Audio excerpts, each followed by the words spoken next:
When chaos threatens the throne, who rises to restore order? For the Egyptians, that answer was Horus, the falcon-headed god of kingship, order, protector of justice, and the avenger of his father Osiris.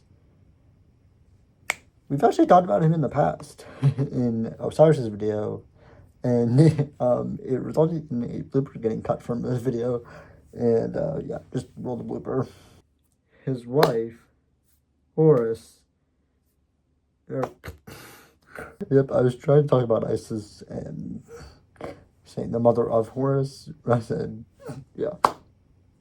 So, that's a funny blooper. And it's finally his turn in the spotlight. Horus was more than a warrior. He embodies divine kingship, and he's the living symbol of Egypt's rightful ruler.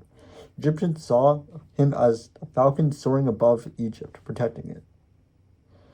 Soaring way above the Nile, watching over all of Egypt. This image became the eye of Horus, which I'll put on the screen right now.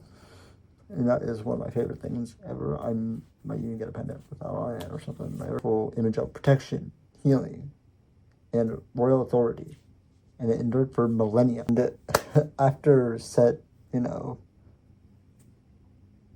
took apart Osiris, and took control of the throne, Horus was raised by Isis to reclaim the throne and his father's legacy. Fierce, and became one of the greatest rivalries in mythology history. Horus, the rightful heir, versus Set, the god of chaos. The battles were fierce, stretching across heaven and earth. In one tale, Horus lost his eye. It was later restored by Thoth, or Thoth.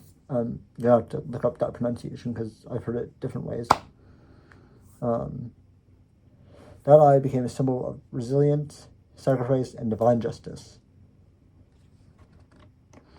Horus's victories weren't just personal; it was cosmic, because after his win, he was now the god, or the king of the gods. Sorry. He restored balance and secured the throne of Egypt. And every pharaoh was considered the living embodiment of Horus's legacy, ruling with goddess authority. And his story declared that kingship was not just power, but responsibility and a duty to protect the order against chaos.